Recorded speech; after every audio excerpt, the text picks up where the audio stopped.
সকলোকে নমস্কাৰ জনাই আজিৰ ভিডিঅ' আৰম্ভ কৰিছোঁ। নমস্কাৰ প্ৰিয় দৰ্শক, MG ৰাখিফল শিতানলৈ আপোনালোকক স্বাগতম জনাইছোঁ। আশা কৰোঁ আপোনালোকে ভালে কুশলে আছে। আজি আলোচনা কৰিবলৈ ওলাইছোঁ এটা অত্যন্ত গুৰুত্বপূৰ্ণ বিষয়। বিষয়টো হ'ল 2025 চনৰ ফেব্ৰুৱাৰী মাহটো কেনে যাব তুলা ৰাশিৰ বাবে, সেই বিষয়ে আলোচনা কৰিম। গতিকে ভিডিঅ'টো সম্পূৰ্ণ চাব।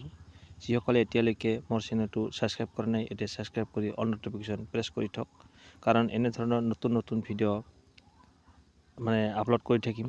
সৰ্বপ্ৰথমে আপুনি নটিফিকেশ্যনৰ দ্বাৰা চাব পাৰিব।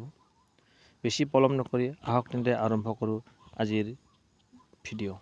তুলা ৰাশিৰ জাতক জাতিকাসকল ফেব্ৰুৱাৰী মাহৰ ৰাশিফল চাবলৈ ওলাইছে। আহক তেন্তে আৰম্ভ কৰোঁ।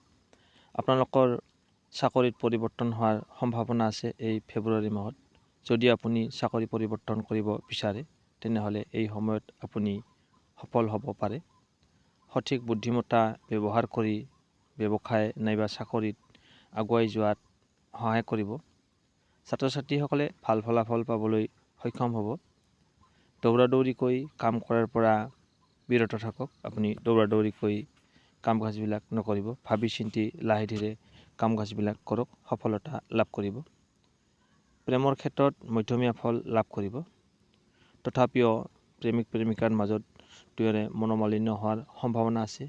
এনেকুৱা পৰিস্থিতিত আপুনি সাৱধান থকা উচিত। আপোনাৰ ভালপোৱা বঢ়াই তুলিব আৰু আপুনি আপোনাৰ প্ৰেম সম্পৰ্কত আগুৱাই যোৱাৰ সুযোগ পাব। বিবাহিতসকলে এই সময়ত এই মাহত স্ত্ৰীৰ সৈতে দীঘলীয়া ভ্ৰমণৰ সুযোগ পাব। গতিকে আপুনি যদি বিচাৰিছে ভ্ৰমণলৈ যোৱা, তেতিয়াহ'লে যোগ আছে ভ্ৰমণৰ। আপোনাৰ উপাৰ্জন বাঢ়িব আৰু ডেইলি ইনকামৰ ফালৰ পৰা আপোনাৰ অটুট থাকিব। আপোনাক যিখিনি টকাৰ দৰকাৰ হ'ব সেই টকাখিনি আপুনি ইনকাম কৰিবলৈ সক্ষম হ'ব। লগতে আপোনাৰ খৰচৰ পৰিমাণ বাঢ়িব পাৰে, কিন্তু এই খৰচ আপুনি ভাল কামৰ বাবে খৰচ কৰিব, বেয়া কামত খৰচ নহয়। এই মাহত আপোনাৰ অৰ্থ লাভৰ সম্ভাৱনা প্ৰবল। আপুনি আকস্মিকভাৱে ধন পাই যাব পাৰে এই ফেব্ৰুৱাৰী মাহত। আপোনাৰ টকাৰ সঠিক ব্যৱহাৰত মনোযোগ দিয়া উচিত। তুলা ৰাশিৰ জাতক জাতিকাসকল, আপোনালোকে একাধিক মাধ্যমৰ দ্বাৰা টকা পোৱাৰ সম্ভাৱনা আছে। আপোনালোকে 2-3টা ৰাস্তাৰ দ্বাৰা ইনকাম কৰিব পাৰিব, যাৰ ফলত আপোনাৰ আৰ্থিক ক্ষেত্ৰ মজবুত হ'ব। আপোনাৰ কৰ্মক্ষেত্ৰত বৃদ্ধি ঘটিব আৰু অৰ্থ উপাৰ্জন বাঢ়িব। এই মাহত স্বাস্থ্যৰ ক্ষেত্ৰত মধ্যমীয়া ফল লাভ কৰিব।